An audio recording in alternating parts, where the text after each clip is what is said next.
What's going on, guys? Bust Up 86 here, back to another video, and today I'm here to my AEW Dynamite from Bridgeport, Connecticut. The final Dynamite before Full Gear, and well, this was certainly a go-home show, featuring a tag match that was fine for what it was, but considering the talent involved, I didn't really care about it. We had a tournament match that I'll talk about here in a little bit, a very good ending segment, and a return at the pay-per-view that no one asked for. So, with that being said, let's move on to the program. Ian Riccaboni joins commentary. Always love hearing Ian Riccaboni. The Ocho, Chris Jericho, and Sammy Guevara, that little shithead, versus Claudio and Brian. As much criticism I love to give Jericho, he didn't do that bad, but he was still pretty washed. Sammy, he needs to get the hell off my television, get the hell out of the company. I don't know why he's still there. Brian and Claudio were over as hell. I will say, though, I will talk about the crowd here in a little bit, but this crowd, when they got hot, they got really hot, but when they did it, they were literally sitting on their hands. So, at one point, the mat gets used. We get a Walls of Jericho, and Sammy pulls the ropes away on Claudio, then the missile dropkick from Brian. Sammy goes for the GTH, which the go to hell, which is what Sammy should go to. And it gets countered to the label lock, but Sammy gets the ropes. We get a cutter from the ropes, and then a lion salt, but Claudio breaks up the pin. Jericho gets the bat, and then Claudio does that famous swing that he does. He did it for about, 30-something times. I remember one time he did it like some indie show. He did it like a guy for 100 swings. It was insane. Sharpshooter, Jericho taps out. There you go. That means Jericho is retained at the pay-per-view.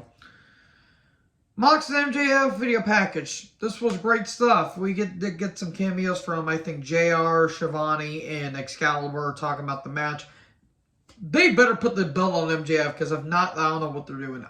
Nothing against Mox. Mox has been carrying this company on his back for practically 2.5 years, if we're going to be brutally honest.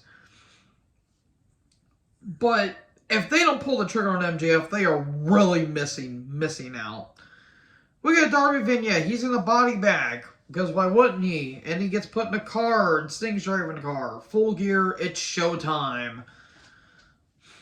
Then Lethal Dutt, the big tall mofo, a.k.a. Satnam Singh. Dutt's being over the top, because why not? Then Jarrett shows up, and he talks. The man that broke over 6,000 guitars and never drew a single dime, to quote Mike Graham. They're talking about their pay-per-view match. I'll get into that maybe tomorrow when I talk about my predictions, but yeah, Full Gear's car looks like a mess. I'm just going to tell you that.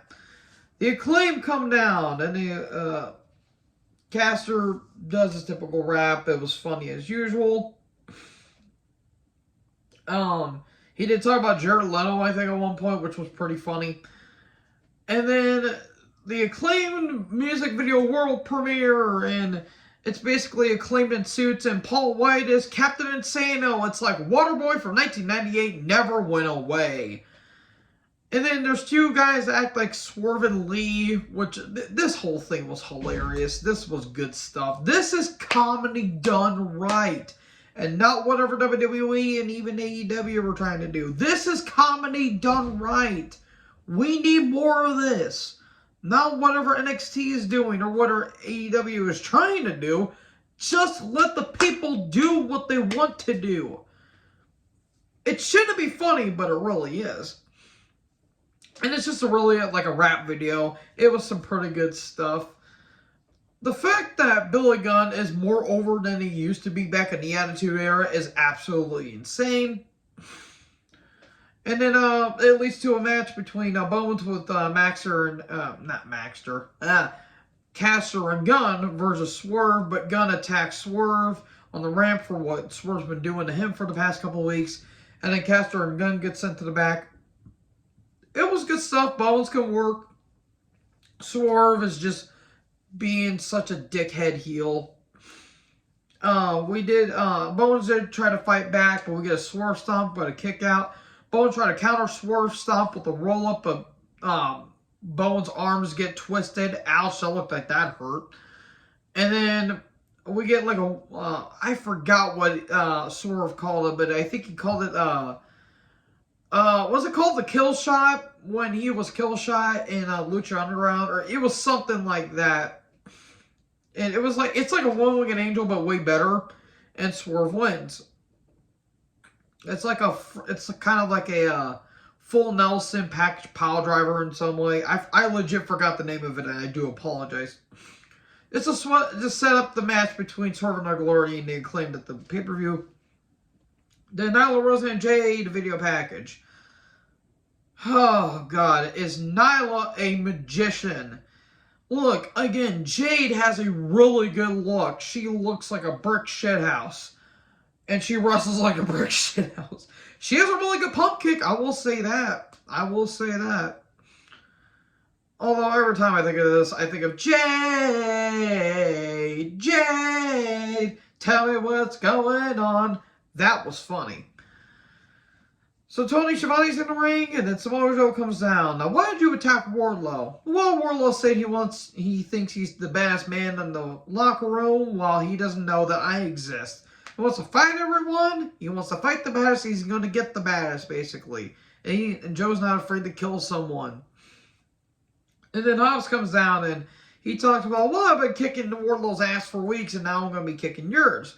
And all of a sudden, Wardlow somehow sneaks up on Joe, even though Joe's kind of like looking around to see where he's at. And yet Wardlow almost snuck up on Joe, and Wardlow's like 6 feet something, and he's built like a freaking mountain of a man.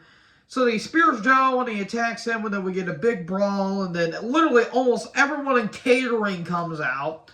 We get a big pull apart. And then we get a big senton from Wardlow to the outside, and it's going to be a triple threat for TNT title at the pay-per-view. Cool. I'm surprised we're going to probably get a winner take all at some point, I want to say. So, there you go. So, Britt Baker's backstage. She talks about Saraya.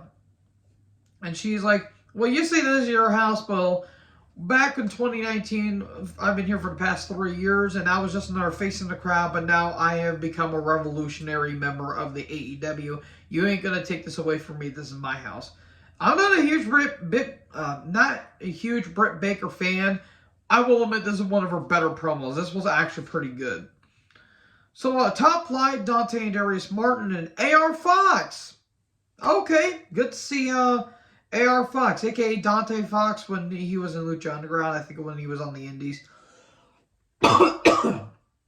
Apologies, folks. I love AR Fox. AR Fox is a really good talent. They took on Death Triangle for the Trios titles. You know the titles that mean absolutely nothing.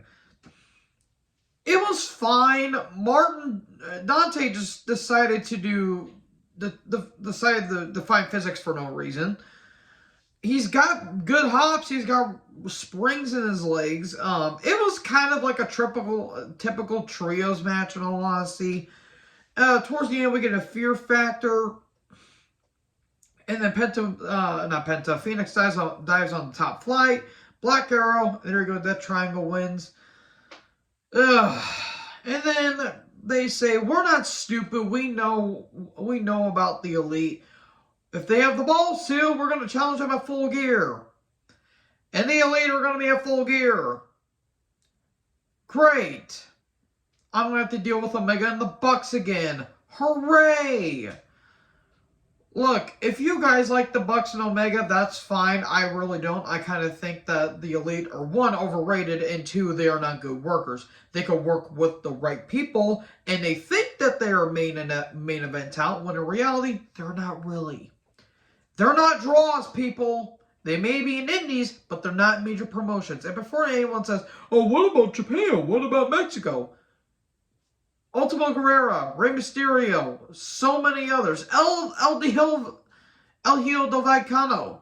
He's a big draw in that promotion. Hell, Mascarada Sangrada, the little midget guy. He's more over than the Bucks and Omega in that promotion. Laredo Kid, Black Taurus. And before you say anything about Japan, Kazuchika Okada, the god of professional wrestling. It's not Omega.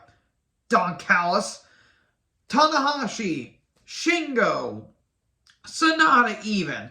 So many others are way more over and way more of a bigger draw than Omega. Omega is like the Triple H of the indies and other promotions. He can work with the main event talent, but can never be the main event.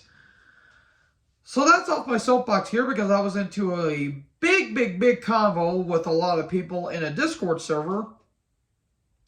So yeah, I wanted to get that out there. And if I get hate, I don't care. That's my opinion. What are you going to do? Send me death threats? That's original. So cool, the Elite are going to be back. And the tag division is now dead. They're going to win tag titles that never should have been tag titles because Khan wants them to give titles because they can never be as over as FTR. They're not as over and not even the best tag team in their own company. That shows you how much the Bucks are in a company. They mean nothing. So we're going to recap of Starks and Archer. Starks backstage, and he says, well, you think taking me out of the tournament is going to do anything? No. We're going to have a match on Rampage. Okay, there you go. And he talks about how he wants to grab Archer by his braids and suffocate him. Something like that. I don't know. And then we get Bandito versus Paige with Stokely Hathaway in semifinals. Paige says, really, no reaction? I do all this and you get no reaction. Well, to be fair, you are a good talent, but you're not that interesting there, Paige. These men did fine work, but this crowd did not care. I love Bandito. Bandito's a phenomenal talent. Ethan can work. I just don't find him interesting, in all honesty. There was at one point Avalanche Eagles Edge that got reversed in a frog splash for 2. That was pretty cool. But in the end, Eagles Edge and Paige wins. Thanks for coming, Bandito. We barely knew you. You signed him to a big contract and then you do this with him. Oh, because he's an ROH guy? Jesus Christ, Khan. Get sober for once. Luchasaurus and Jungle Boy Jack Perry Vito Packers are having a steel cage match at the pay-per-view. Because why not? Saraya and Renee are backstage. Saraya is tired of the talking. She just wants to fight. Can't wait for you to have 3 matches in and you already pop a staple in your neck. Takesha and John Akiyama. Good to see Takesha's actually back. It's a shame he got cut, but he had to go back to DDT and all that stuff. So they're talking about Eddie Kingston and Ortiz, and Kingston's going to be it's going to be a tag match at Rampage. Okay. Storm and Jay took on each other in an eliminator match. Technical relief, and there you go. There was more to the match, but I frankly didn't care because I don't care about Anna Jay. She's a really good talent. I hope she succeeds, but her associated with the Jericho Appreciation Society means nothing. And then Hayter, Baker, and Rebel come down. Hayter says, no, I don't want to fight. I just want to talk. And they stare down each other, and there you go. The cake match, as I'm calling it. So yeah, that happened. We get a Rampage and a full geared rundown, card rundown. There you go. So, Mox and Rico come down. Moxley cuts a typical promo. He talks about MJF and basically saying, no matter at the end of the day, you can do whatever you want to me, but in the end, I'm still going to be AEW World Champion. The Firm come down, they attack Moxley, and MJF comes out to a huge pop, lays out everyone, lays out the guns. He low blows Morrissey, then Ethan accidentally hits Morrissey for what all he's worth, which is really not much. Then he low blows Ethan, and Hathaway runs away into the crowd because it's like someone lost their child. And MJF says, I can, knock you out, but I want you in the best way possible, Moxley, because it doesn't matter what you're going to do. You're going to have to kill me in order for you to win. And I don't care because I'm the devil and I am better than you. Moxley takes the mic and he says, you know what? I want you to have what you have inside, because if not, I'm going to have to take it out of you and I'm going to have to kick your ass with that. That's basically it. Hope they don't mess us up. But Noah Khan, he probably will. So, that's it, folks. That was AEW Dynamite. Yeah, the final Dynamite before Full Gear, and yeah. I'll have my predictions probably sometime tomorrow. Hopefully, if work doesn't oversaturate me to a point where I want to collapse by the time I want to get on my bed. But anyways, hope you guys enjoyed this video. Make sure you guys like, comment, subscribe, tap the little bell for more notifications. Join the herd. Talk to you in the next video. Peace out.